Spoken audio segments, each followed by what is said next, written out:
And greetings. Happy Friday. Welcome to the Steve Deace Show, live and on demand here on BlazeTV, radio, and podcast. Steve Deace here. We are down a man.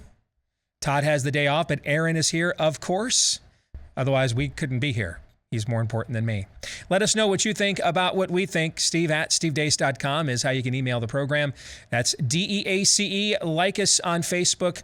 Follow us on Twitter at Steve Deace Show. And if you prefer the free speech alternatives to those platforms, you can look for me on MeWe, Parler, and Gab. If you're looking for clips of the show, go to rumble.com/Steve Deace Show. That's where you will get unfiltered, uncensored clips of this program, including that breakthrough interview we did with Dr. Ryan Cole, award-winning pathologist, on both the vaccine and the virus itself. You can get that and more at rumble.com/Steve Deace Show. If you are like our family and you've got a movie night kind of a tradition on the weekends, might I suggest something for you? And it's not just because yours truly actually has an appearance in this film. In fact, my inclusion could very well reflect poorly upon these filmmakers. As Mark Twain once said, I would not belong to a club who would have me as a member. Okay, but this film is an award-winning film. It won Most Inspirational Film at the 2019 Christian Film Festival, and it attacks the pro-life issue from an angle you've never really seen it before, and that is a contemporary court setting, what it would take to essentially overturn Roe versus Wade. And the name of the film is Order of Rights, as a father battles to protect his unborn child from being killed. If you want to get this film right now, it's available for rent or purchase on Amazon Prime, Apple TV, iTunes, Google, Vudu, Vimeo, all the various stream services out there. You can get it. Watch it with the family this weekend. I think it will spur an interesting conversation because it also has a personal tale. A lot of you know I was born to an unwed 15-year-old mom. That's kind of the genesis of this tale as well. Orderofrightsmovie.com is where you can go if you want to see the trailer, but you can pick it up on all the major streaming services this weekend if you would like. All right, it is a Friday. You know what that means. Next hour, we'll get to your feedback, but we begin, as always, with the Deace Group.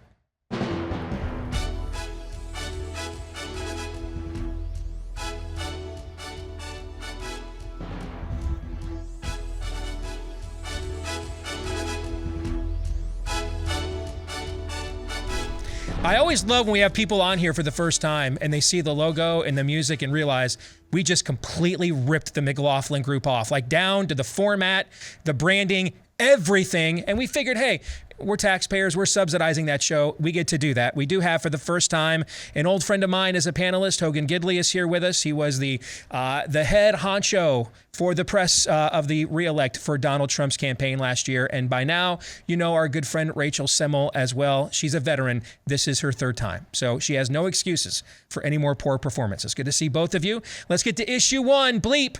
Lord Nefarious says.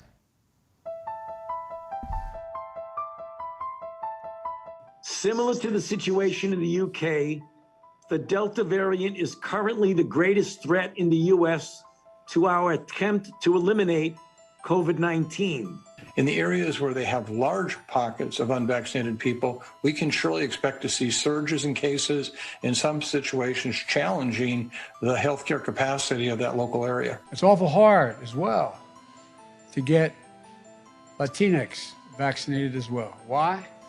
They're worried that they'll be vaccinated and deported. It's here.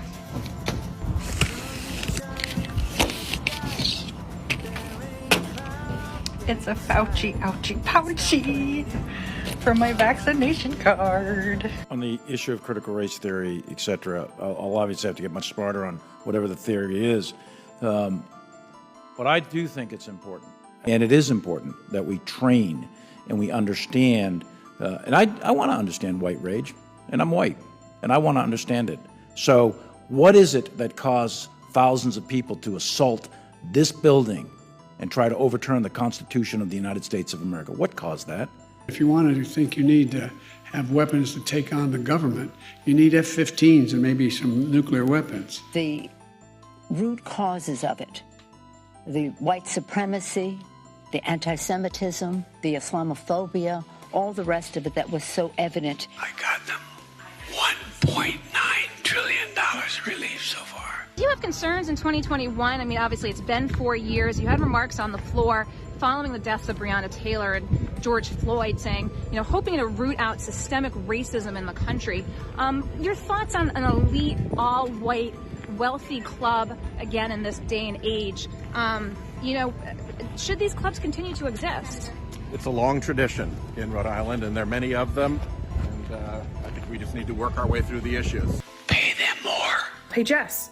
Yes. Do you ever microaggress me? I sure do. What happens after you microaggress me?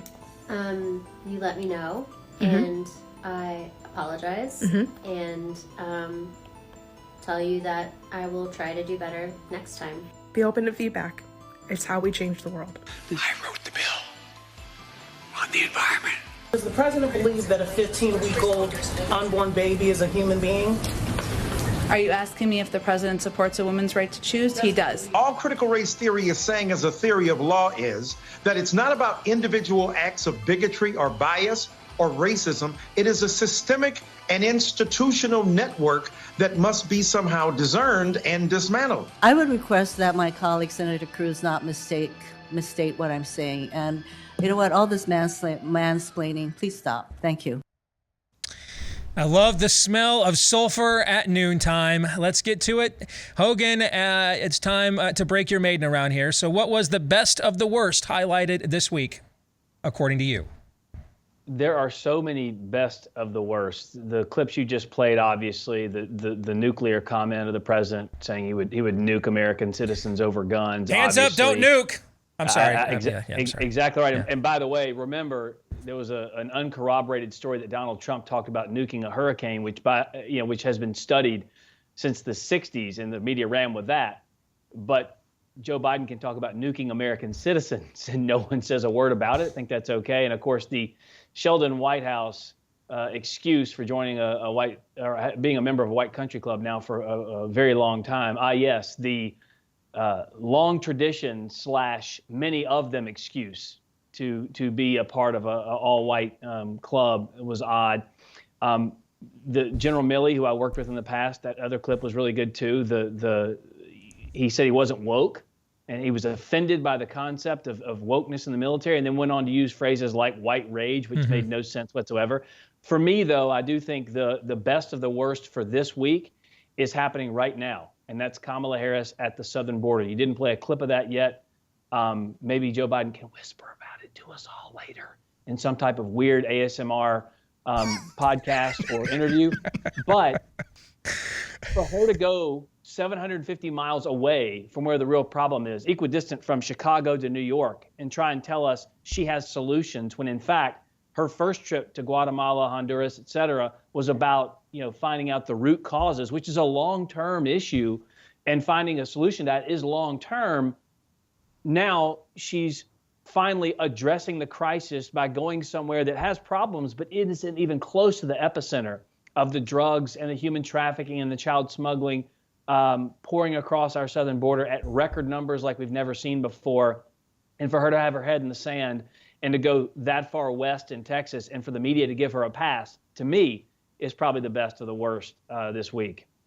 In fairness to the media not pointing out that Joe is advocating nuking Americans, they also are in favor of nuking many Americans. So you cut them a little bit of slack there. Well, they're in favor of all the issues that both Joe Biden and Kamala Harris espouse. So I guess they just give themselves a pass in the process as well. Right. You can't expect self-awareness on any level in America today.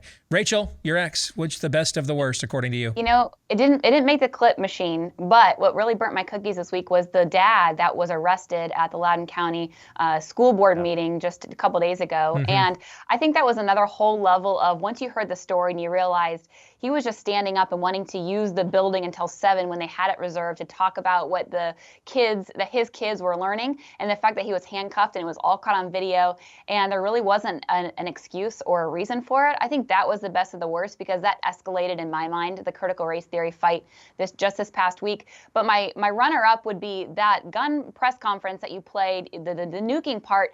But the second half of that press conference, Biden's talking about crime and what causes crime, and he says the reason why kids are carjacking and murdering people at epic levels is because school is out. after as if he hadn't advocated for months to keep schools locked up. I mean, the level of gaslighting in that gun press conference could have lit up D.C. for months to come. By the way, can MSNBC make up its mind whether CRTV, I keep doing that, whether CRT exists or not? Half the shows are on there. We play clips of them telling us this is a canard and doesn't exist, and the other half of the shows on there defend it on the merits. So does that network itself even know, Rachel, whether there is such a thing as CRTV? They can't even make up their own minds on that channel. Listen, I will tell you that to me was a great sign, that Joy Reid interview that you're talking about with Chris Rufo. That's a great sign that we're getting under their skin. Exactly. When after weeks they're saying, oh wait, guess what? This is not critical race theory, and Ibram Kendi is backing away from being a critical race theorist. Listen, you can call it anything you want, intersectionality, critical race theory. At the end of the day, the parents in America know what it is, and it's state-sanctioned racism, and that's all we need to say from here on out. Aaron, sample your own supply. Yeah, I was gonna say the video of the gal and her roommate talking about microaggressions and how basically there's an invisible chain that's around that white girl's neck. That's what critical race theory really is, because it is racist, as Rachel just said. It's the superiority or the inferiority of one group of people based on their skin color. We've been over that multiple times, but I think it is a good sign, though, because my favorite of the week, and I can't even remember his name near the end there, all critical race theory is, it's not looking at individual acts of character. It's not looking at individual acts of character. It's looking at, it's just, it's about dismantling entire systems, guys. What's the big deal here? Mm-hmm. It shows you they're on the defensive. Which, by the way, Democrats control all the levers. Exactly. Of their Exactly. See Sheldon Whitehouse as well. So I think that's a pretty good sign. That Sheldon White Club? Exactly. I think that's a pretty good sign that they are on the defensive. And that's a pretty telling remark there. And I'll tell you another thing that's pretty telling. Once if they have no excuse whatsoever to defend whatever leftists are trying to put forward, they always call you a racist. We haven't really seen that a whole lot with critical race theory, but yesterday Rashida Tlaib just came right out and said, objections to critical racist theory are definitely just based in racism. That's showing you they lost the argument. When they resort just to that, that's a sign they're losing. Amen. On a scale of 1 to 10, with 1 being how many children should be getting COVID vaccines and 10 being how many experts should probably face capital punishment for the deaths they caused by lying about hydroxychloroquine and ivermectin. Rate this week's level of total depravity, Rachel. 8. What do you think, Hogan? I think it's a 9. Yeah, I was at 8 as well. Wow. I mean, I thought it was pretty bad. It'll be a 9 by the time Kamala goes to the border. That's right. Yes, that's true. Listen, it ain't a party until Kamala cackles. All right. Well, then there's always a party going on because she's always cackling. Look, I have to say, though, it's so interesting to watch Dr. Jill Biden in giving that speech, because you and I both know, Steve, all the experts, all the scientists who lied about masks, who lied about the Wuhan lab, who lied about gain-of-function research, who lied about where the money was going, where it was coming from, who lied about wearing masks for a reason just to showcase some type of virtue signaling, as Dr. Fauci did. All of those folks in lab coats are now just politicians in white coats. Mm-hmm. Now those same people are telling us, oh, no, you have to get the vaccine. You don't understand. It's paramount because it's so safe and it's so great. I'm not saying it's not, but I do understand those who have taken a pause and wonder, wait a minute, you've been lying to us now for the better part of a year. Forgive me if I'm just going to take a minute to see exactly what happens. Amen. With the effect of these vaccines. Yeah, amen. Let's get to issue 2, the rising.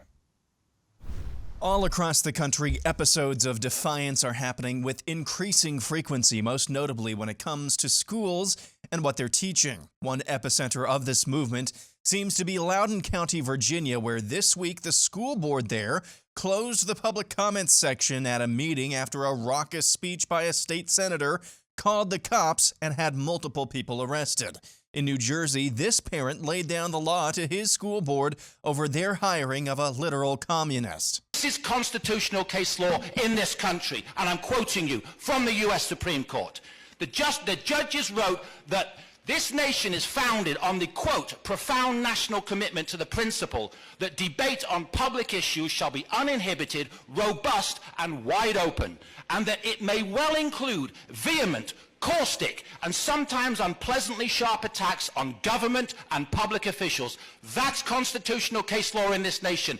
I don't have to be nice to you. Nobody behind me has to be nice to you. If you don't like living in the United States of America, then you can all move to Russia, Cuba, or China. This is the First Amendment. More examples of this uprising in recent weeks. Outside Rochester, New York, at a school district, a parent and a disrespectful school board member got into a physical altercation after a public discussion on masks and critical race theory. I'll turn it over to Superintendent's report. Be respectful. You're an elected representative to represent us. This isn't about you, Mark. You're not going to stand up here and do anything to me, asshole. What did you call me? I didn't call you an asshole. What? I said you are elected to represent us. In Illinois, this parent called out his fellow parents and school board's hypocrisy when it comes to racial issues. How am I now directing over folks that look just like you guys in this room right now? How? What kept me down? What oppressed me? I work for myself from off the streets to where I am right now. You gonna sit here and tell me this lie of critical race theory? This the reason why black folks can't get ahead because of white folks? Are you kidding me? This is what we come to now. I can't believe we even talking about this right now. The last thing I'm gonna say right here is something that's crazy. Martin Luther King said he wanted his kids to grow up in a world where they are judged by the contents of their what? Their character, not their skin. If they letting this stuff go on right now, it is absolutely doing the complete reverse of what he's doing. So when February comes, don't talk about Martin Luther King. When February comes, don't talk about Black History Month. Y'all gonna sit there and just pretty much pee on his grave with this nonsense? That's exactly what's about to happen. And it goes on, as previously mentioned, with increasing frequency. That is a positive trend. Rachel, you get the first question this time. For decades, patriots have been singularly, it seems, fixated on Washington, while the spirit of the age deployed Tip O'Neill's axiom that all politics is local. The result is one side pretty much controls all the infrastructure in every major urban center of America that is primarily used by the other side. Are these proliferating acts of local defiance indicators that maybe we're finally starting to figure the game out here? What do you think? Yeah, I think it's absolutely right. I think it perhaps started with lockdowns. We can maybe CRT was round 2 for how things at the local level are now starting to get more traction. But yeah, absolutely. When we're talking about school board members, you know, it's so funny. School board members are like the people on the ticket that you never research before you go vote for. You just like pluck a couple off. And as somebody like me who doesn't have kids, I've never really like dug into what a school board member does. They've always been like a castaway vote, but not anymore. That's not happening now. These are some of the most powerful people in our country. And the fact that all the parents we're talking to at the Citizens for Renewing America, all the school board members we're talking to, they hold the key in their hands to fix stuff, and they're getting stuff done. Like people in Missouri are getting stuff done. People in Ohio are getting stuff done. Absolutely. DC is yesterday's news, man. Everybody at the local level is actually ticked off, and parents are making it happen. Hogan, what are your thoughts on that? Steve, a mutual friend of ours, Governor Mike Huckabee, once told me that the toughest job in politics is being a school board member because everyone has your number and everyone knows who you are. Right. That's clearly on display here. I will say, though, that one of the things Donald Trump gave us, just for a minute, take away the trade deals, the peace deals, moving of the embassy, rebuilding the military, tax cuts, forget all that for just a moment. All that can be overturned by future Congresses and future presidents. What I think Donald Trump instilled in the Republican Party, at least for now, is that it's okay to fight back. And you have to do so in order to effectuate the change you want. And we've done that on the level at Washington, but not at the local level. And I think what CRT has done is infuriated so many parents at that local level. And we know it's easier to effectuate change the more local the government.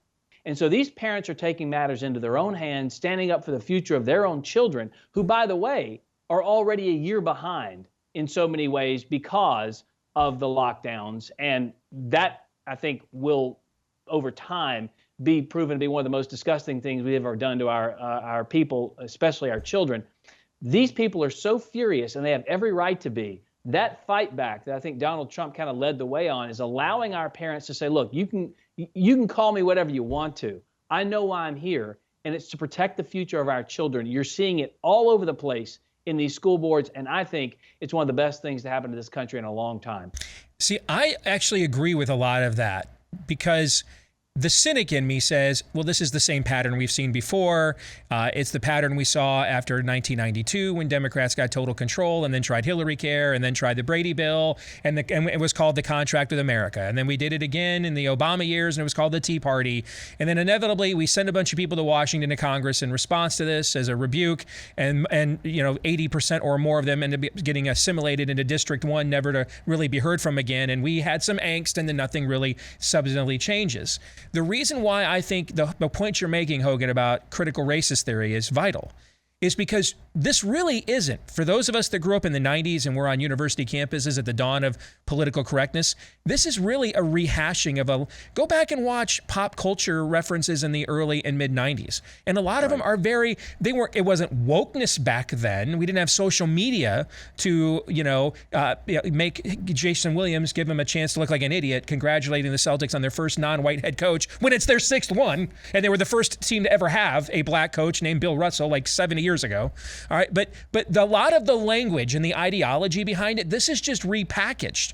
They've been trying to push this stuff for decades now. I think what's changed is the level of blankety blank F's about what you think about my reaction to this or my opposition to this. I think that is actually changing. That's what I think is different. Yeah, this didn't start this year, right? Politics didn't begin once Donald Trump became president. They have been systematically on the left taking ground away from the American people and the right for decades and decades and decades. And we would just sit back and go, it's okay. That's not really a big deal. Let it keep happening. It's just a little thing. No one cares. And all of a sudden, it's all built up to this massive behemoth they've created to try and cram down their communist socialist agenda and take over our education system, et cetera. And I think a lot of the parents are just saying, no, we've let this go on for too long. My mother's generation is telling me all the time how sad they are. They let this kind of incrementally happen along the way. And our people are now saying, no, it's not going to happen anymore. And I love it. Plus, Aaron, a lot of parents got a long look last year with their kids at home going to school virtually.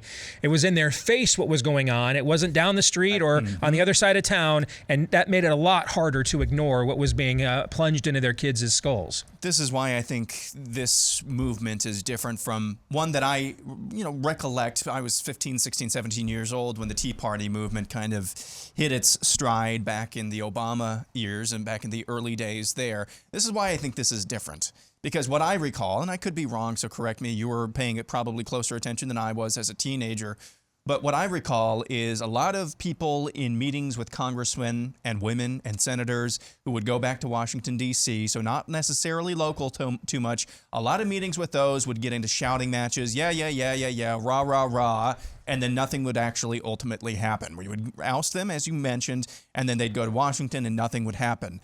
This is local.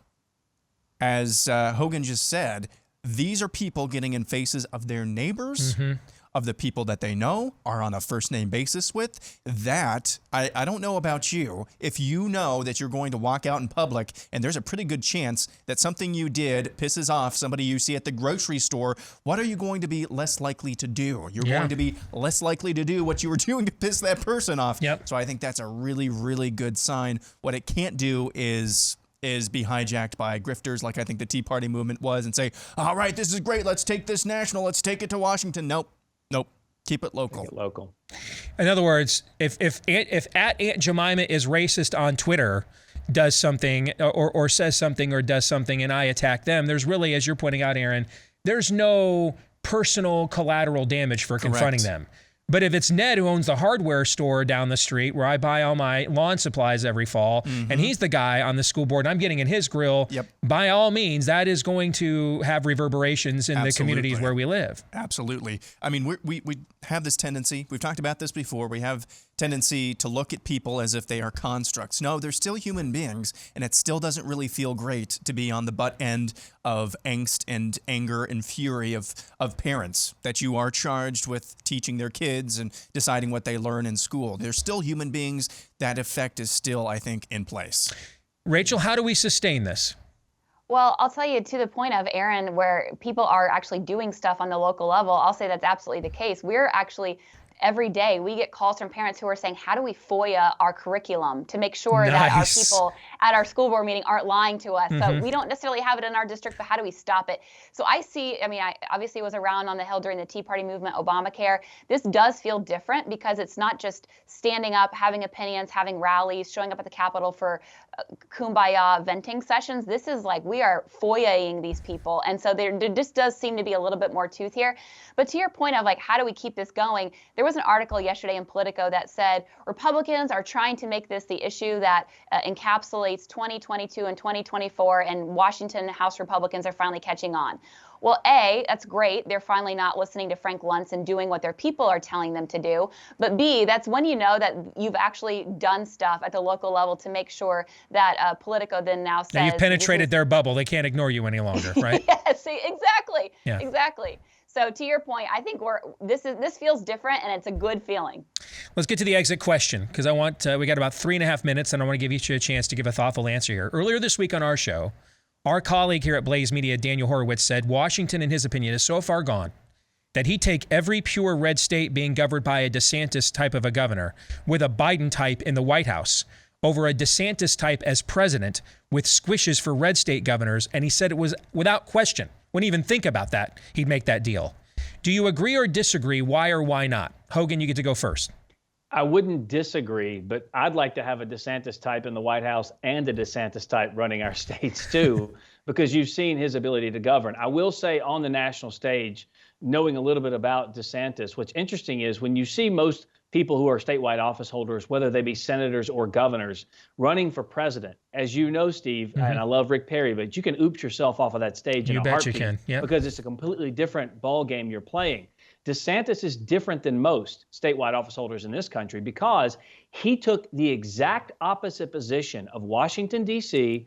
and the mainstream media as it related to coronavirus. So it is in their vested interest to try and tear him down at every turn. The beauty of that is DeSantis is someone who is now pressure tested, like few office holders who hold statewide office have been in the past that I can remember. I agree. So I think he's poised to run for president should he decide to do that. He's going to be coming to it with a very different, unique set of skills that most office holders don't have. And if he wants to run for president, I hope he does so. But we need more governors, too. We already control a majority of them. But look, I'm greedy. I want them in both positions. Rachel, go ahead. Got about 2 minutes. Oh, yeah, completely believe. I will follow Daniel Horowitz off a cliff, our Old Testament prophet of woe, or whatever you say. Woe and lamentation, yes. Yes, I always will say yes to governors. What we've seen that governors have the power to do in the last 2 years, change election results, open up states so business owners, open up churches so parishioners can go to church. You can get the best president in the world in the White House, and I think we should and we can. We should do that every cycle. But the deep state, as Hogan and I experience there, is so real. You'll always find officials there who are pumping out grants to Planned Parenthood that you never knew about because they hide the ball from you. So yes, I would love him in both spots, but I 100% think that a governor can make more impact where we are right now than a president. Aaron? Absolutely. I think if you have enough of those governors, eventually you're going to get a president who's more in line with those. So I would definitely start with the governor. I mean, that's the way our system of government is supposed to be. It's supposed to be from the top down. And when I say the top, I mean we the people. We're at the top of the food chain here. All right. When we come back for part 2 of the conversation, I just got back from Texas. I had a chance to keynote a somewhat high dollar event to try to raise money for grassroots organization statewide in Houston. And so I got a chance to kind of see Texas's political situation up close and personal, and it has national reverberations. We got a couple of, and I say this as a term of endearment, we have a couple of political hacks with us here on the panel. So I thought we had a chance to talk some hardcore politics about Texas as it relates to the rest of the country, and we'll do that here when we return.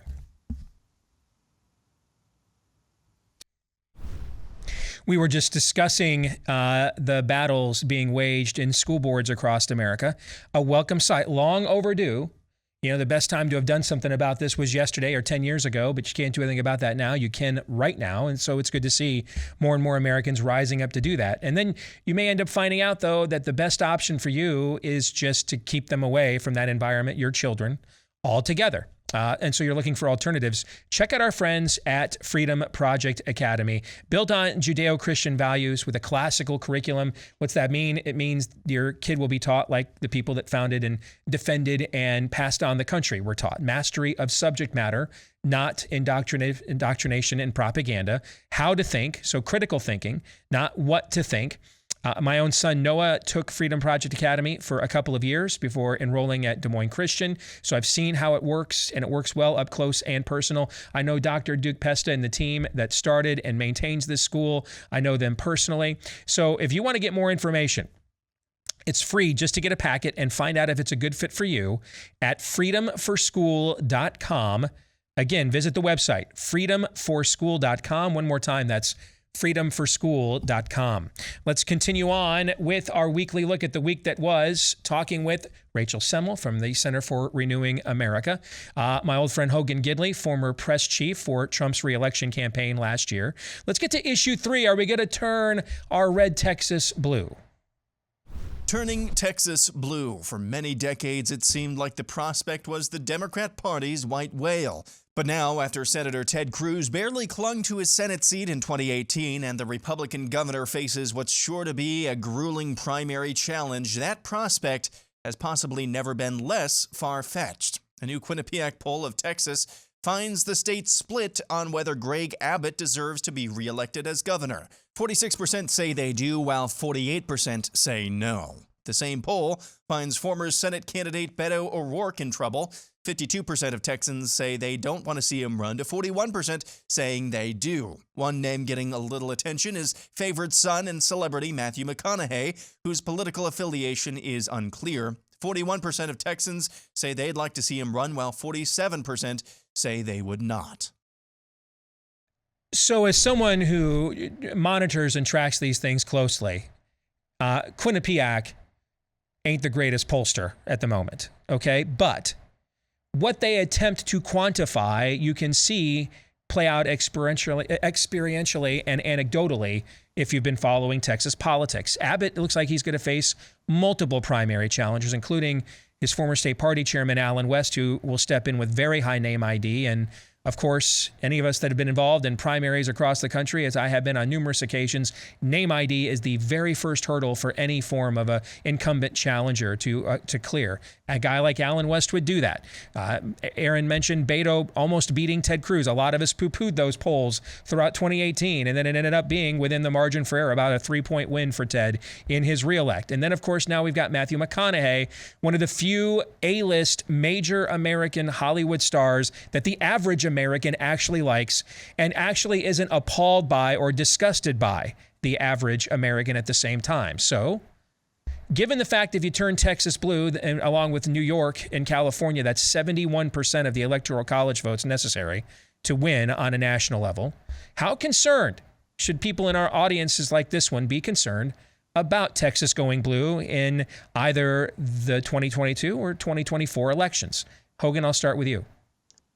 I'd be very concerned. At the end of the day, I do think Texas stays red. At least I hope it does. But look, I don't think it's a coincidence, and I know your viewers would probably agree. The fact that the Democrats are making this massive push for a federal government takeover of state elections with S1 that just went down. They'll continue pushing with H4 in the coming weeks. Put that in tandem with the Democrat policies of allowing people to come into this country illegally and unlawfully without documentation. The simultaneous nature of these two things occurring is quite problematic for Republicans in the future. That's why it's important we do focus on election integrity. Texas has a great bill that's up right now that really strengthens and rights some of the wrongs of the past election. But Democrats know what they're doing, and we talked about this at the local level as it relates to Republicans fighting back at the school boards. Democrats have control of a lot of the levers of power at the local election levels, and these are going to be problematic for us in the future. So we've got to make sure election laws are shored up in these states and that we stop the government grab of elections from the federal level, and we stop these people pouring into our border Those are recipes for disaster in Texas and in many other states around this country. So, Rachel, I was just down in Texas speaking for Texas Values at their banquet down there, and they were attempting to figure out how to crack the code in Harris County, where Houston is located, where that's the weakest position they've been in from an organizational and fundraising standpoint across the state, which isn't a surprise. It's maybe the bluest county in the state.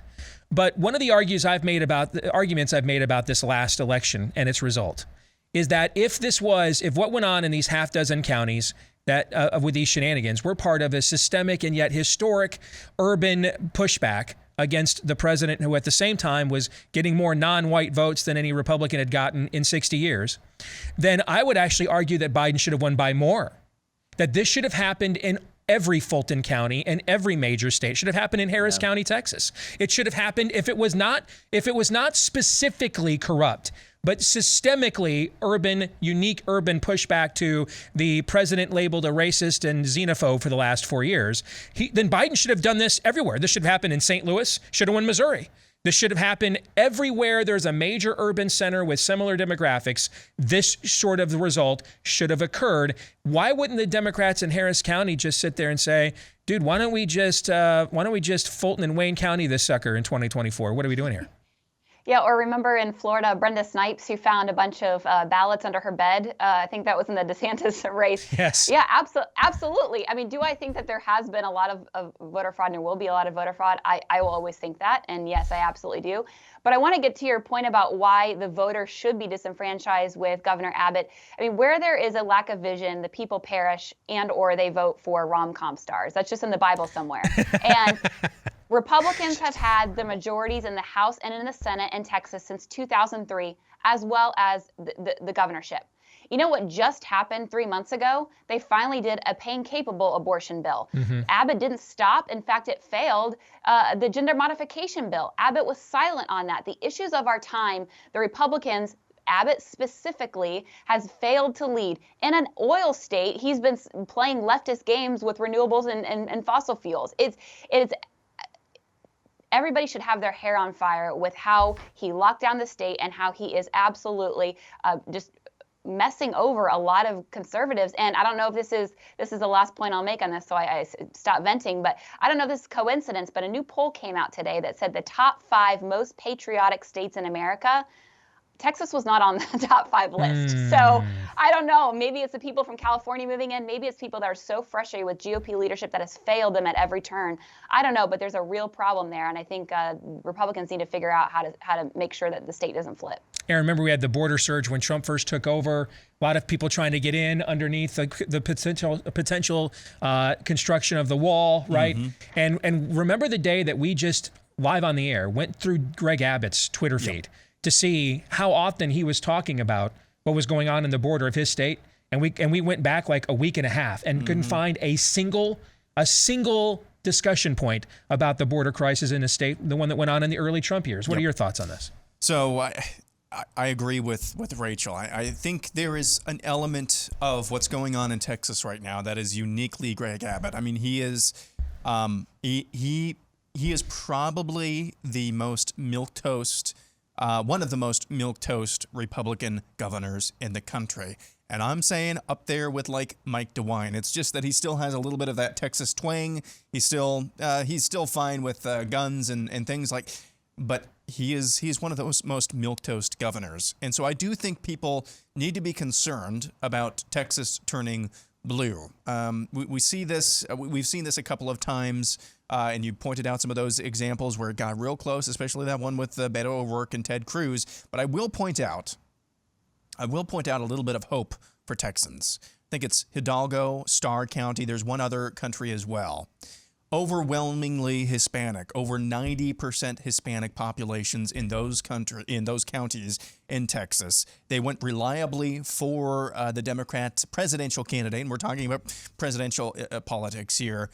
With Hugo Chavez, Vladimir Putin, support, 50-60% go swinging those directions. This last election, I'll remind you probably remember this already, those counties went 50-point swings for former President Trump. So tapping into whatever President Trump tapped into with that block of the vote, I think that's going to be your path forward for the Republican Party in Texas. And I would probably wager, and Hogan would know this better than I would probably wager that it's a populist and a little bit more of a conservative and non-woke message that probably resonated with that population. In fact, Texas Values told me that one of the Democrat officials down there that you're referencing is actually way better for them to work with on our issues than the Republican candidates that have run against him in recent years. They flat out told me this. Hogan, I'll give you the last word, but quickly, go ahead. Real quickly, a couple of issues this week that Democrats are struggling on. The border is their weakest position, no question. So is crime and so is CRT. You've seen them all come out in full force to address those issues. The border, though, for those Texas communities around there are suffering so harshly because of the policies of the Joe Biden administration. Someone like Abbott, who is now coming out and saying they're going to build a wall. Let's not forget, it was Senator Graham who fought against me on television about building a border wall and immigration. Now he's down at the border every other week, touting his bona fides there too. So I think the Republicans have understood this is an important issue for them to win on and run on as well. Exit question. I mean, look at the New York City mayoral race. The cop who is a public gun carrier is who won with 1,200 or 12,000 Twitter followers is who won that primary, right? If the odds of Texas going blue in either the 2022 or 2024 elections were a Journey song, which Journey song would it be? A, Faithfully, Staying Red. B, Separate Ways, Going Blue. Or C, Open Arms. It's open for debate. Aaron. Open Arms. Rachel. A. What do you think, It's Staying Hogan? Red. What do you think, Hogan? D, Don't Stop Believing. I don't think I've gotten you to answer one of my exit questions yet. I'm going to continue on, though. Let's get to issue 4 really quick. Let's just reverse the premise on this. Let's reverse and say, which current blue state do you think has the best chance to go red in either 2022 or 2024? Rachel. Virginia. See, I agree with you. It is Virginia, but explain why you think it is. Yeah, I mean, it's because here in DC, it's in our backyard, and I get to see all the ads. I think there was such an overplaying of the hand for COVID. I think there was such an overplaying of the hand on critical race theory, as you're seeing. I mean, Loudoun County is one of the most educated, wealthy counties in the country. They certainly swing some elections. And then I know that this is an a values issue, and a lot of people in Virginia are socially liberal, but let's not forget Virginia is the only other state, to my remembrance, in addition to New York, where the governor and the state legislature have passed legislation that says you can't abort a baby when it's born. I think it's all of these things combined, and along with a lot of the scandals of the Democrats. And I think Youngkin's actually really done a great job of coalescing some of these constituencies that maybe are a little bit more purple. But I think Virginia will pull it off. I'm not sure if they'll sweep the state house, but I do think they'll at least go red when it comes to the gubernatorial. Aaron, what do you think it is? Virginia, for some of the same reasons. If what we're seeing in Loudoun County, guys, the clips that we're seeing from school board meetings across the country, it's like a 2-to-1 ratio what's coming out of Loudoun County. And as Rachel just pointed out, that's one of the most educated counties in the country. If the rage is that high there, what is it like in the rest of the state? I think that, and then you throw in Governor KKK blackface on top of all of that and all the things he brings to the table, that's the reason enough for me. Hogan, are you going to go 3 for 3 or going to go off the board? The policies matter, but so do the candidates who can actually carry the water for the messages that resonate with the American people. I'm going to actually push more Arizona, Pennsylvania. Virginia is one of my top ones to watch too, and here's why. The abrupt cessation of policies that were successful for all Americans, regardless of race, religion, color, or creed, were reversed so fast, and the brunt was felt so harshly by the American people.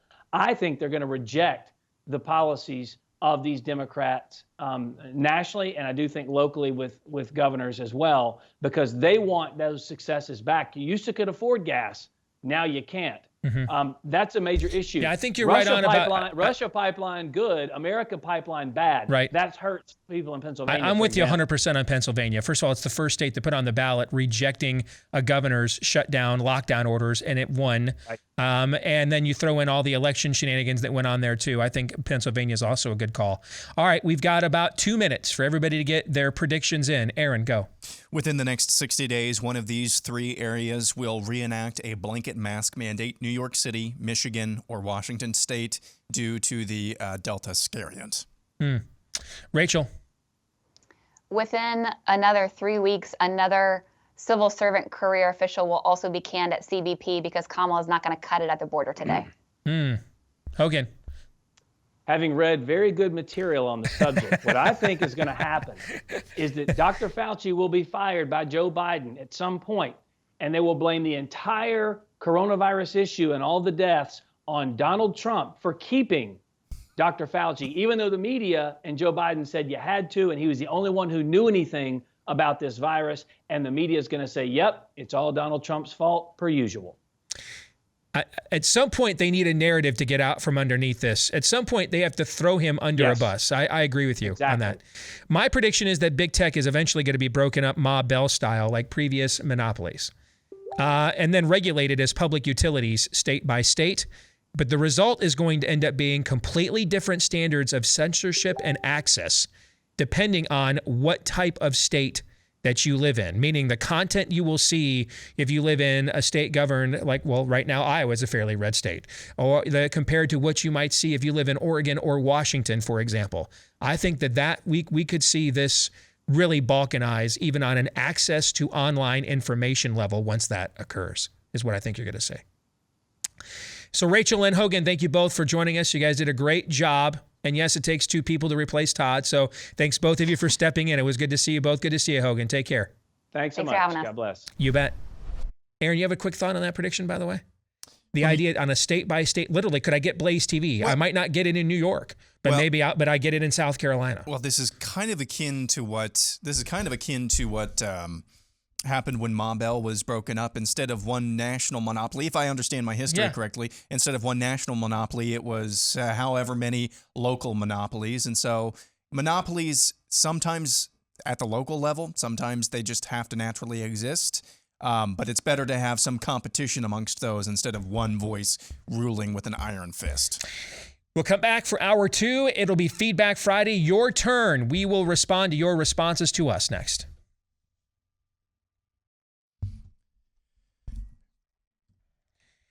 Back with hour 2, live and on demand here on Blaze TV, radio, and podcast. Steve Deace here with Aaron McIntyre. Todd has the day off, but you're welcome to take his place by letting us know what you think about what we think. Via the stevedeace.com inbox, email the show, steve@stevedeace.com. That's DEACE. Like us on Facebook. Follow us on Twitter @Steve Deace Show. Also look for me on MeWe, Parler, and Gab. And if you're looking for clips of the program, you want to be looking for rumble.com/Steve Deace Show. That's rumble.com/Steve Deace Show. And again, it's DEACE. If you listen to the podcast, thank you. We are looking for you this time to do something for us. Hit that subscribe button. Leave us a 5-star review. If you have yet to do those things, please do those for us. It helps the show to grow. So many of you have done those things for us already, and we want to thank each and every one of you. So thank you.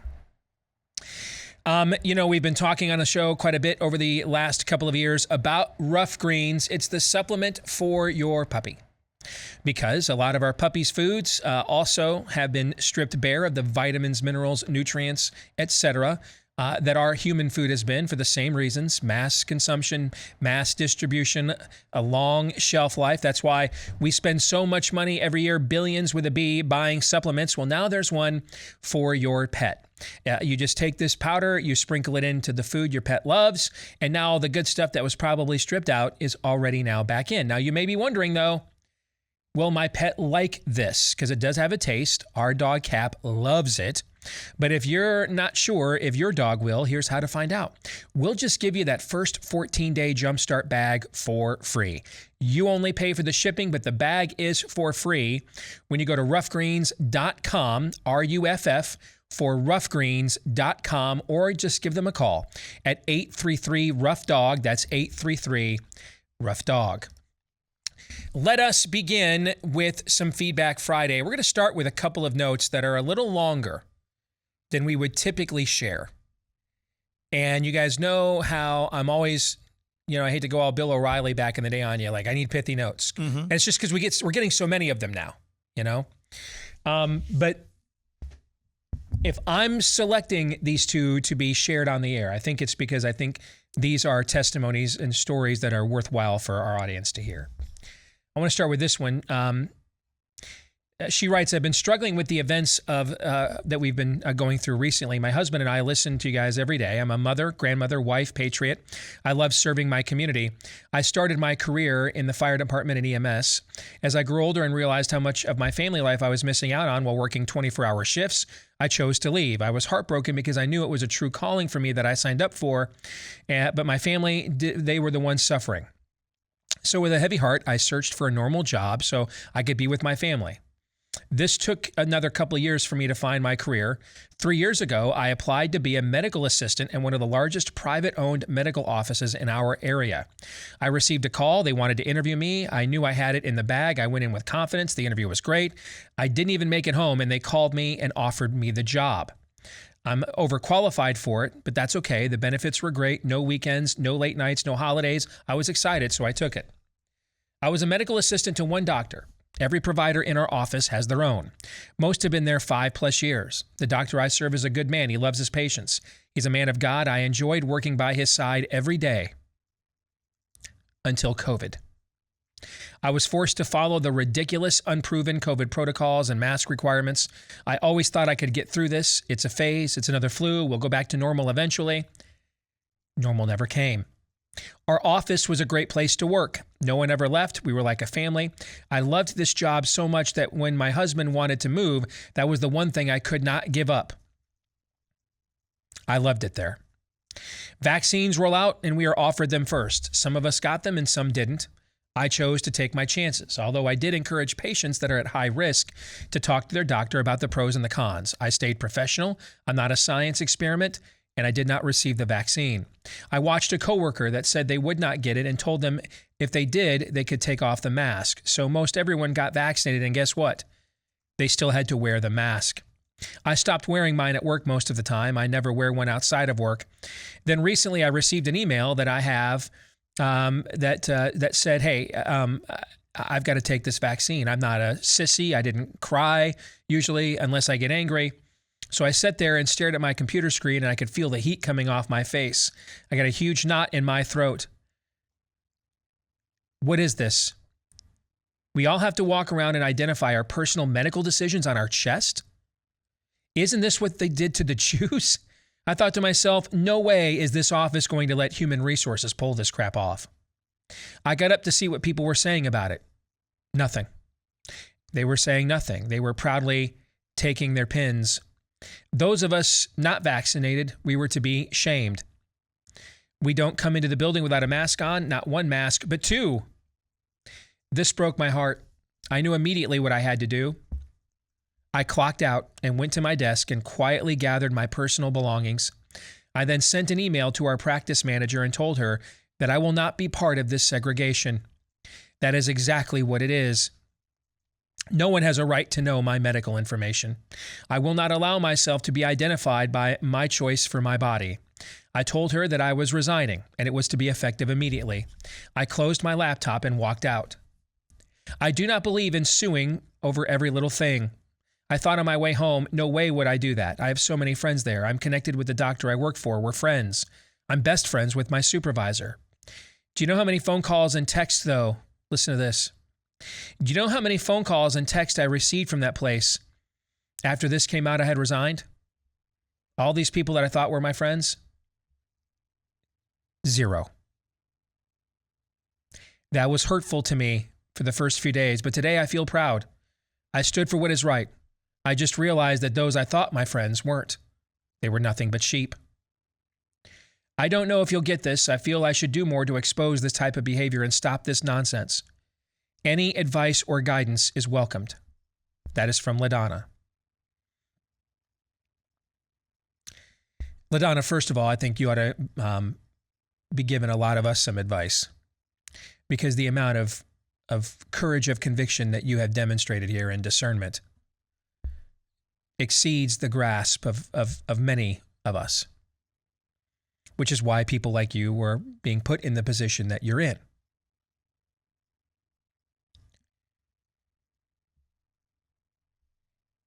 Israel was the most vaccinated nation in the world.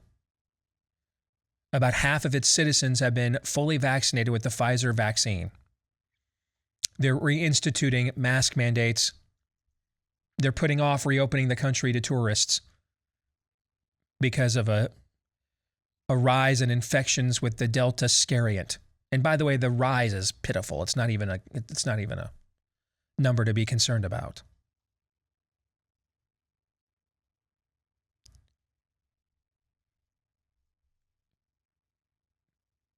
But you're right. It is what was done to Jews in Germany. But here's the thing. Although the people it goes after are different in every era, this is what were done to blacks in the Jim Crow South. It's not any different. This is what were done to Christians in early Rome. See, the playbook is the same. We always think, though, well, it's because it's not going after this one particular group that it went after before, that means it's not happening again.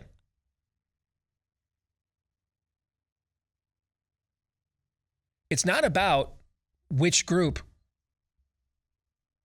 is unpersoned, to coin a phrase from Orwell. It's not about who's in the crosshairs at that moment. It's about the process by which this occurs. That never changes. It's always the same. And it always looks like this, every time.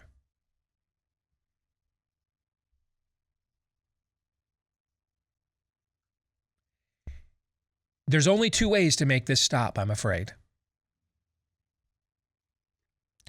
One is revival.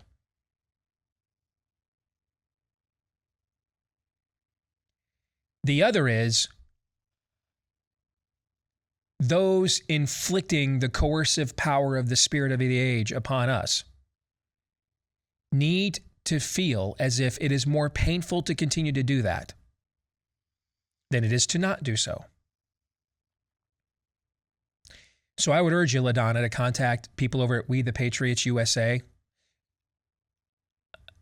You're commended for thinking at first, I'm just going to make my own conscientious decision and move on. I don't want to legally go after the place where I worked. I loved these people. And then you found out that they didn't love you back.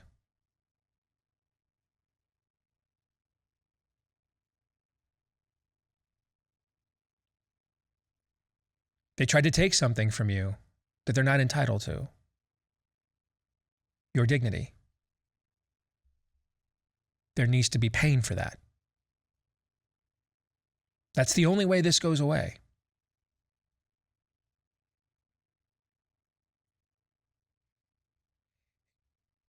Right now, the forces aligned with the spirit of the age do not fear us.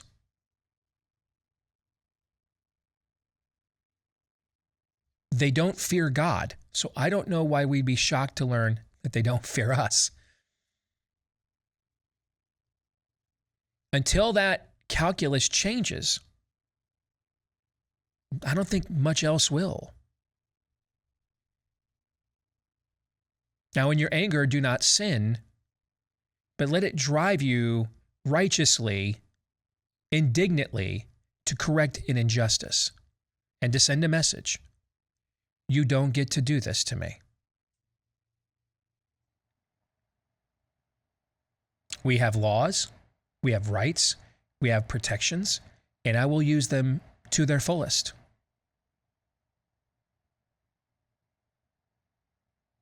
Well, Steve, I thought we were to turn the other cheek. On a personal human level, yes. And LaDonna, it looks to me like you began from that premise. Absolutely, I wouldn't hate these people or anything else. But the guy that wrote pretty much the rest of the New Testament that Jesus didn't speak directly, when his civil liberties were threatened as a Roman citizen, he demanded them in court. He demanded the government, the system, recognize his civil liberties as a Roman citizen. You are absolutely entitled and free to do the same.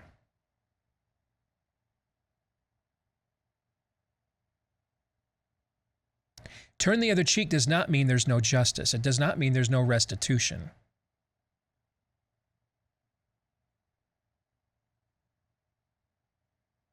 That's about the condition of the heart. And do we allow spite to swallow us up so that then we become the very people that we claim to disagree with or oppose? Do I forgive as Christ forgave me? But you know, the thief at the cross who defended Christ's honor and said, this man has done nothing wrong. Jesus looks at him and says, today you will be with me in paradise. So eternally, is that man forgiven? Yes. But did Jesus say, you know what, therefore now take this guilty man off the cross, he should go scot-free? No. He let him sit there and hang for his crimes because he was a criminal. In a civic sense, he deserved the punishment. Don't conflate consequences with condemnation. Turning the other cheek is about condemnation, and there is now, therefore, no condemnation in Christ. It is not about an avoidance of consequences.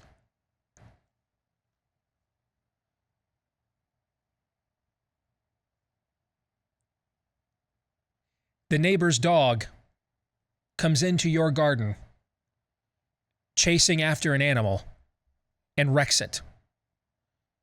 And the neighbor comes over and apologizes and says, oh man, I'm so sorry that happened. Turn the other cheek and forgive them. That doesn't mean, however, that neighbor doesn't owe you restitution for what its dog did to your garden. You don't condemn them. You don't hate them. You realize that if you have a dog, could have been your dog that did this to them one day, or your kid that threw a ball through their window one day. That's why you forgive. You don't bear a grudge, but you're still owed restitution. Something was unlawfully taken from you by another. You're entitled to be made whole. If you look through the entire Levitical code of how the Israelites in a direct theocracy were to conduct a civil form of justice, it all rested on restitution. An eye for an eye didn't mean vengeance. It was a statement of what you take from someone else, you must give them back. That's what it meant, restitution. They owe you restitution, sister. They took something from you, and unlawfully.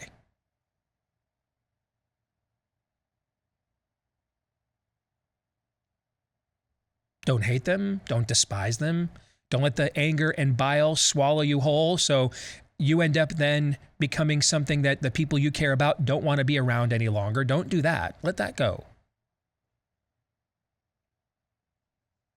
But I'd hold them accountable for their actions. You bet.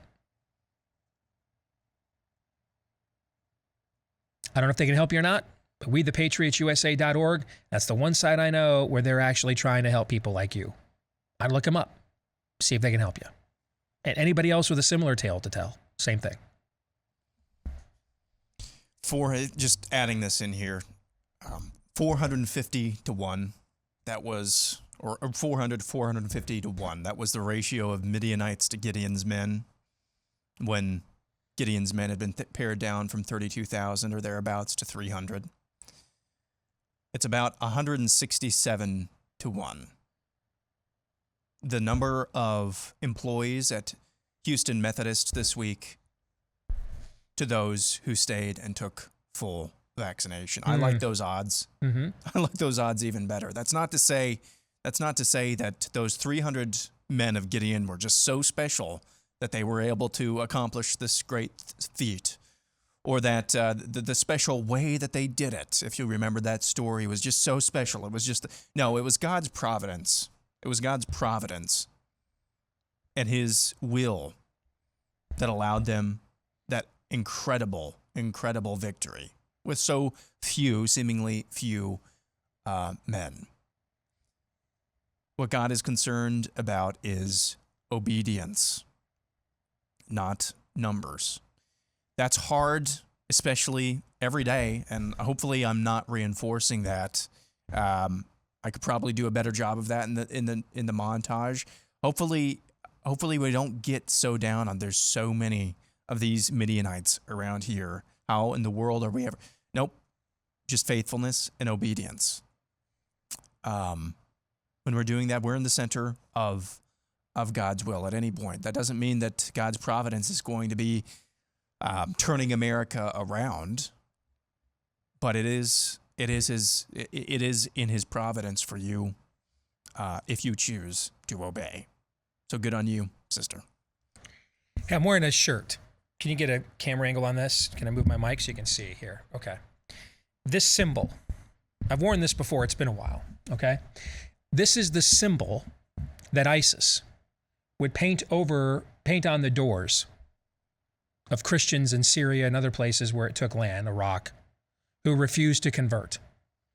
And it basically is translated as you're nothing. They can do whatever they want to you, whenever they want to you, because of what you believe. That's what this symbol means. Now, as a Christian, should you, and those that faced this, LaDonna and others in the same situation you're in, faced a whole different level of suffering than what you guys are undergoing. We all agree on that, right? Yep. So, should they have turned the other cheek in terms of forgiving their oppressor and their enemy? Yeah. Were they wrong to cheer when our military forces showed up and erased these ISIS soldiers and operatives off the face of the earth? Should they have cheered for that too? Yeah. Yep. It's not a question of either or, it's a question of and also.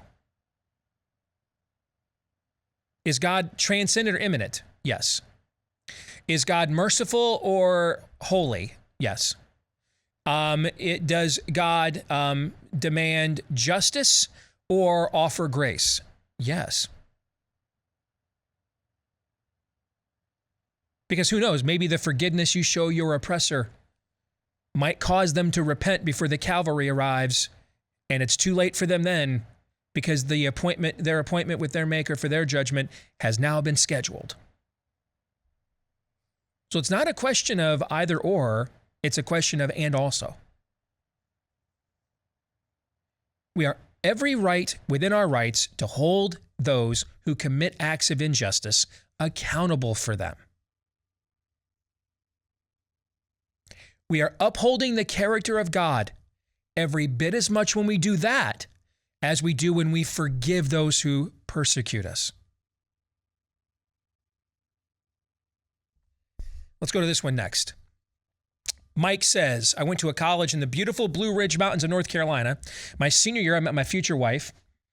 And so I naturally decided to take, she was younger than me, so I took on another minor in religious studies to prolong my graduation so I could go to school when she was there.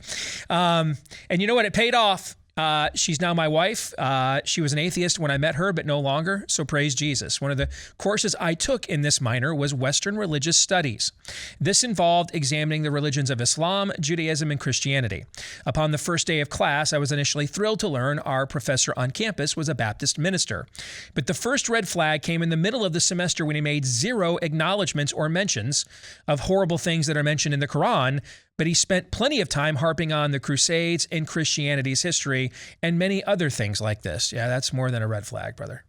But none of this compared to the final exam for the semester. Our exam was to answer two questions. Number one, if you had to choose one of the three religions we discussed, which would you choose and why? And you may not choose the religion you already believe in. Number two, do you believe that the God of Islam, Judaism, and Christianity are all the same, or are they different gods? The last day of the semester, we had a roundtable discussion where everyone shared their answers openly. He began by addressing the second exam question and phrased it by saying, raise your hand if you believe that these three religions all worship the same God. Every single student raised their hand but me. Out of a class of 40, I was the only one who didn't raise my hand, and they all looked at me like I was crazy. Congrats. Well done. Okay.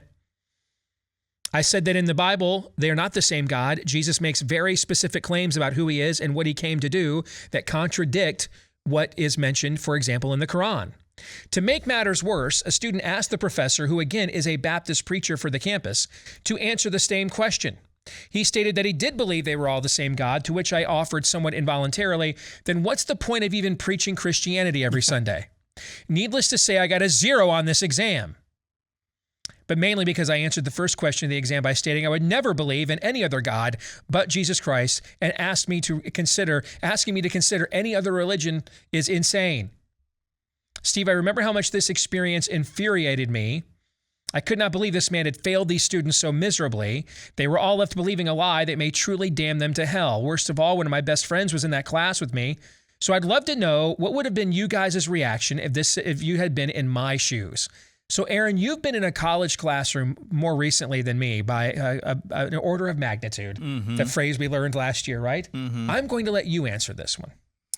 I would hope that I would do the exact, I would hope that I'd do the same thing as you. See, that was going to be my answer, which is why I gave it to you. That's the best I could come up with. Because what? It's a freaking grade, guys. Okay. You know what my grade point average is right now? From college. Do you want to know what it is? How many times did I ask you what it was when I was looking at hiring you? 0 times. Yeah. Do you know what it is? Please tell me. You know what it is, because I don't know. I don't really care. You got a little Rodney Dangerfield exactly. there. I liked that. I liked how you set that up. So what is it?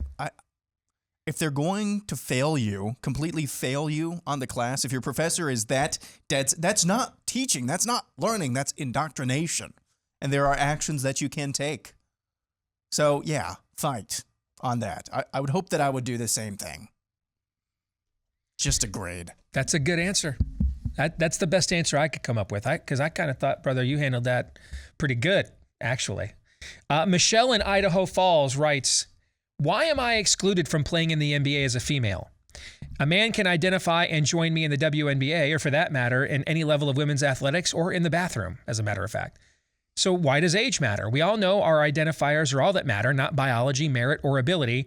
I can guarantee my NBA contribution would be a showstopper. So I identify as 6'8" NBA star. P.S. I also identify as vaccinated. I read the other day that there were, and this even made mainstream media reports. That's how much they were annoyed by this. That there were a group of folks going around. What did I read this at? And what state was it in? I can't recall, but they were holding up signs and saying to their employees, I identify as vaccinated. Okay. See, I think this is, I think that this is a very appropriate tactic for the times in which we live. Scorn, mockery, laughter.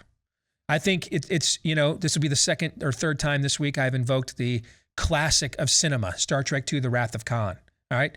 But when Kirk first encounters Khan, who he thought he left dead on a planet, and he finds out that his old nemesis is still alive, and he's been out-angled and outsmarted by Khan, and he's trying to buy himself some time to figure out how he's going to get the Enterprise out of this mess. All right.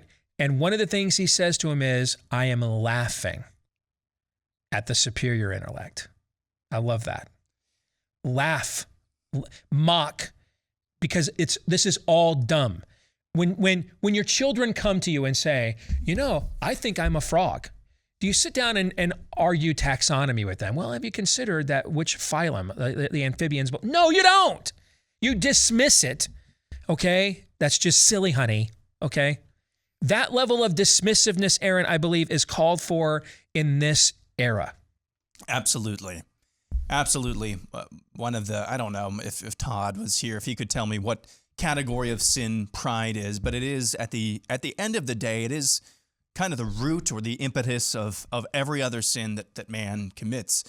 And pride, you don't like to have, whether it's a surface level pride or a deep seated pride that you have in your own self, by the way, what and your month is own this? abilities. This is Pride Month. Yeah. Okay. You don't like to have your pride bruised. Nobody does. But the enemy, the one who is probably the most proud, he sure as heck doesn't like to have his pride bruised at all. See, when people like us, people who worship the one true God, when we get down in the dirty with the left, with with the pawns of the enemy, when we start doing things that they do just because they do them, using some of their own tactics against them, but the ones that are like immoral that we are told not to do, they actually like that. They may condemn it, even though they do it themselves. They may condemn it. Because you're validating them in some way. You're validating them. But when you make fun of them, they can't condemn that. When you make fun of them with the truth, they can't condemn that at all. And so it hurts their pride because they know you're right. Everybody who's laughing at that hurts their pride. And a perfect example of this, quickly before the break, if I may get this in. I don't know if you saw this week, Steve. Seth Dillon, the CEO of the Babylon Bee, posted a couple of screenshots. One was of a Facebook communique to Facebook pages talking about satire and what satire and parody is and isn't. And one of the words was, satire doesn't punch down. A few days later, lo and behold, Slate wrote in a piece screaming Babylon Bee, the Babylon Bee, which routinely punches down. You can see what's happening there. It's because the enemy hates to be laughed. It hates to be mocked. And so that's part and parcel. And it's an example that this stuff does leave a mark, and they do take note. Like, when your kid brings you those ideas, you don't say, "You're stupid, son." No, you dismiss the idea that they brought you. You don't destroy them on a personal level, right? That's the scorning and the mockery that we're talking about. We'll come back. More Feedback Friday here in a moment.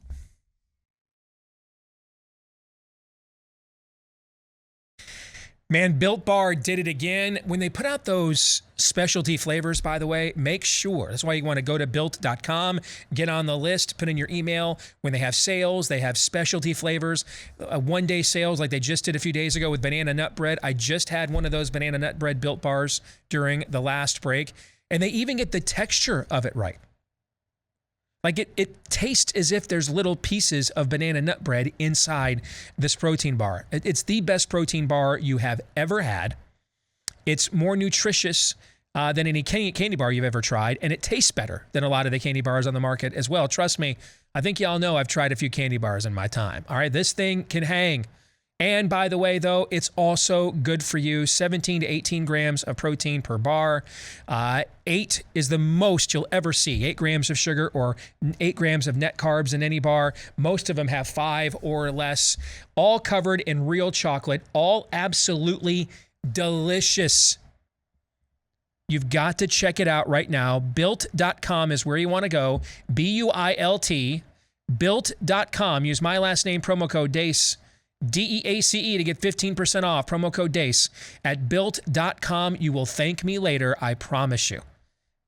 This was like the only good thing that came out of 2020 was me discovering this product. Yep. Okay. I see you have a case over here. I brought in an emergency stash. I'm intentionally not looking to see if they're gluten-free because it will disappear very fast. If not that I would do that, but I'm just laying that out there. I knew last week when I forgot my Built Bars, I just needed to have a backup stash here. But I don't know if the birthday cake ones are gluten-free or not, but if they are, you're more than welcome to try one. I'd love to get your take. Because it does taste, again, like I just said about the banana nut bread, the texture of it tastes like a piece of cake does. All right? All right, let's get back to some Feedback Friday. This is from RC, who says, my next-door neighbor's brother is a pediatrician at a children's hospital in Denver. He had to get the shot for work. He had a reaction and lost 90% of his sight in one eye, 50% of his sight in the other. But the hospital said he still could not return until he had the second shot. Now, we have no way of verifying whether this account is true, but given how we have seen a lot of our systems of power react where this vaccine is concerned, would it surprise you if that was true? No, it's like the story yesterday that the April Fool's joke that I fell for this last year from Barstool Sports about the Major League Baseball putting up targets around the outfield bleachers, and if you hit a home run on that target, you get 5 runs instead of 1 or whatever it was. I believed that. Partially because I'm a little bit gullible and maybe just kind of stupid, but the other part because it's totally believable. You could totally see Major League Baseball doing something that brain deadly stupid to their brand, and so yeah, it's a virtue. If you just if you made up something like this, it's totally believable. Whereas 5-10 years ago, it's the paranoid delusions of a sociopath or something like that. It's totally believable. Also totally believable is Omega XL, one of the products that I got introduced to here in the last couple of years on the program. If you are looking for an all-natural anti-inflammatory that works, I can attest to the fact this one does. So if you've got chronic stiffness, achiness, soreness, knees, back, neck, shoulders, etc., and you're concerned about taking a lot of over-the-counter anti-inflammatories and overall what that may do to your health, maybe also, though, you've tried those topical creams and things and they work to alleviate symptoms for a while, but they always come back, that's why you want to try Omega XL, an all-natural anti-inflammatory backed by 35 years of clinical research. It attacks the inflammation that is likely causing your pain. So if you want to give it a shot, buy one, get one free is available right now when you visit omegaxl.com/Steve. Again, that's Omega, just like it sounds. omegaxl.com/Steve. Buy your first bottle, we'll throw the second one in for free. Or you can give them a call at 800-844-4888. Back to the emails on a Feedback Friday. If America Today was a book, this is from Steven. He writes, not me. If America Today was a book, which book would it be? A, 1984, B, Brave New World, C, Lord of the Flies, or D, Fahrenheit 51? What would your answer to that one be? I would say, man, I want to say 1984, but I think we're still closer to Lord of the Flies territory. I think so, because I think there's still enough of a movement out there. The cannibalistic movements are still out there. 1984, no, that's how dare you believe anything other than what the party tells you to? But there are elements of that. There are so many elements of that right now. We're quickly moving that direction, but I still think we're kind of Lord of the Flies. By the way, Steve's answers is just kidding. That was a trick question. The answer is all of the above. Yep. And I do think that there are elements of all of the above because those stories are timeless because they're archetypes of what happens to unrestrained human nature. And that's a good way to go to this question from Carl. To me, one of the best features on your outstanding show is continued references to the natural law. Not only is the natural law the basis for American exceptionalism, but the degree of recognition and respect for the constraints it imposes on human action is the most important factor in the current rift within American political thought. But my question is, why does the natural law have to be of divine origin? From my point of view, it seems that it would naturally and logically flow from the objective facts of the human condition.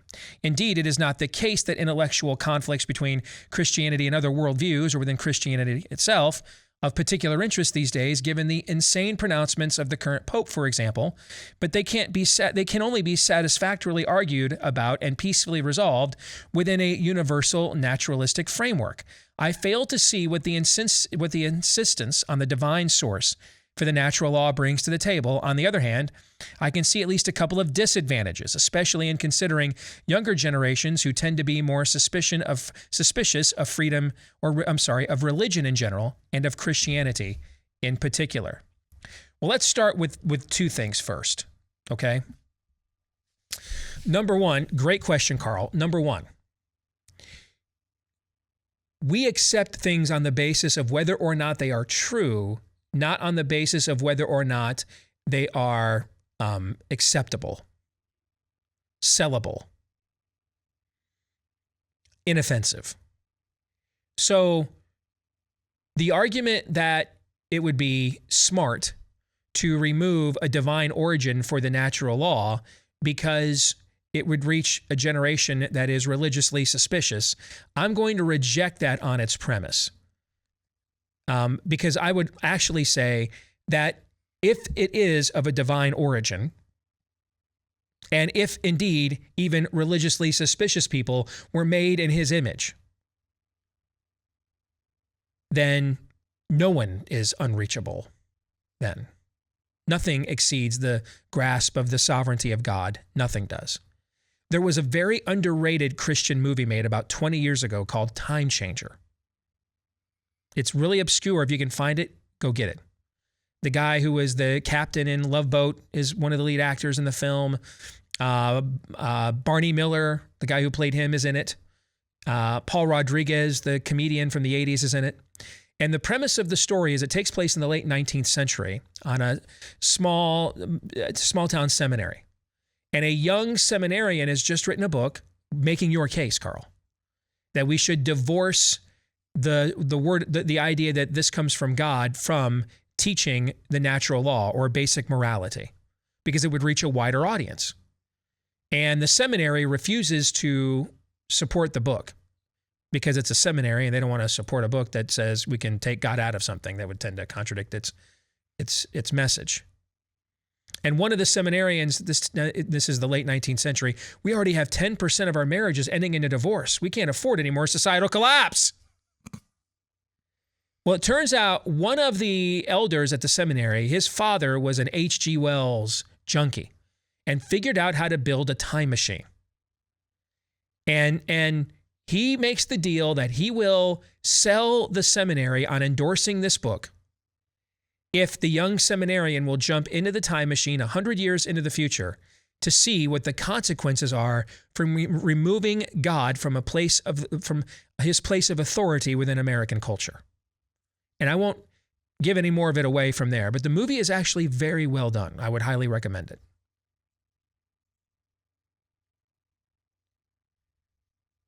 So first of all, it's not so much about whether or not it is palatable to sell a natural law of divine origin. It's about whether the natural law is of divine origin. It's unquestionably of divine origin, and here is why. Animals. See, we have all this focus on race. We're not flesh and blood. We're souls. We're spirits. We're spirit beings. That's what will live forever. Our spirit doesn't have a race. There's a lot of debate about whether animals have souls or not, but they aren't spirit creatures. That's what makes us made in God's image. The flesh is not what makes us made in God's image. It's the spirit that we are. That spirit comes with it a need for justice. There's no need for justice in a pride of lions. There's just a need for antelope to eat. And a need to procreate. The only code they live by are the two F's, feed, and you probably know what the other one is. That's it. That's their only code. After a pride of lions has already fully digested a herd of antelope, and then they see an hour later another injured antelope comes scurrying across the Serengeti with a limp, they don't look at each other and say, you know what, we're going to let that one slide today. They've suffered enough. We're pretty full. We're satiate. No, instinct takes over and they pounce and attack because they're animals. Well, why are we different than the animals? Because we see a need to find objective order. We see a need to find justice. Where do those instincts come from? An evolutionary process cannot speak to that. Only a creative one can. That we were designed this way. That's what makes us different from our pets. So the idea of a natural law or a basic morality, it can only be of a divine origin because there's no real point to it in nature. It exists with no other species anywhere else in nature. Only with us. Rosie O'Donnell and others used to make arguments like, there's homosexuality in nature too. Well, there's also the eating of one's own feces, the puking up of your food to feed your offspring with it, and mauling with your bare claws things to death until you break their flesh down to the bone. I'm not sure that's exactly what we ought to be emulating. We serve a higher calling and ceiling than that. So it can only be of a divine nature. Otherwise, there's no point to why we are above the animals, other than we were made so.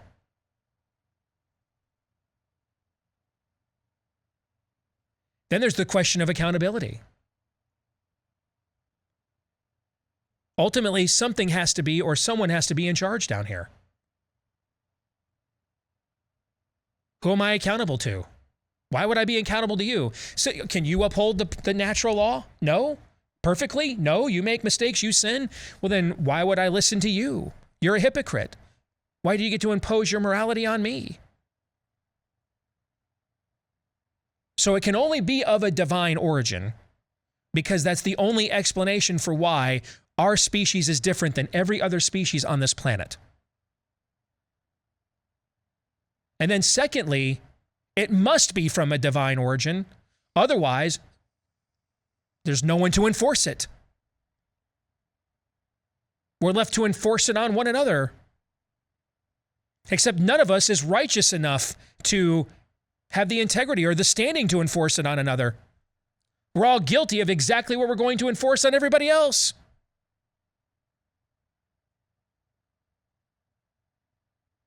That's why it can only be, and it must be, of a divine origin. I know you want to respond to this, Aaron. Let me get this in really quick, and I'll let you do that, all right? If you are looking at getting involved in the real estate market during these unprecedented times, thank you. Make sure you go in with an agent that you can trust. And where would you find such a person? Well, the name kind of says it all. Head over to realestateagentsitrust.com. That's realestateagentsitrust.com. That's where just about anywhere in the country we're going to be able to hook you up with an agent whose track record of success is fully verified and who understands that they need to come in and take charge of your situation, but while also remembering that you are really the one that is ultimately in charge here. So again, don't go in alone, because when you go on those websites, no one tells you these are the agents we have that suck. These are the agents that aren't any good. They don't do that, all right? So you want to find an agent that you can trust. You're going to find them, again, on this site. realestateagentsitrust.com is where you want to go. Again, that's realestateagentsitrust.com. To what end would you attempt to divorce the natural law from the lawgiver? I'll posit this. I'll provide maybe a little bit of explanation. Some of the worst, most bloodthirsty fiends of human history understood human nature and the natural law and did not recognize or know God for who he was. When you understand human nature and the natural law, but do not recognize God or do not know God, you are capable of some truly, truly disastrous things, because you are able to manipulate people the way that you will. You are able to manipulate them under the natural law the way you will. But if you understand human nature and the natural law, and you allow God to take the place that he needs to, things start to make sense and things start to work better for you. So I don't understand.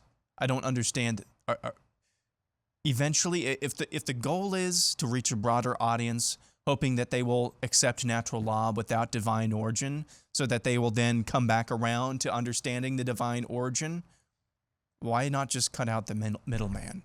Because the people who end up at that spot are going to be the ones who are most likely to accept it whole cloth up front. So Well I don't said. understand the to what end part of this. Well said. We will stick around and do an abbreviated best and worst of the week, because there's only 2 of us today as opposed to 3. That's for the overtime at blazetv.com/Deace. For the rest of you, have a great weekend. See you Monday. Until then, John 3:17.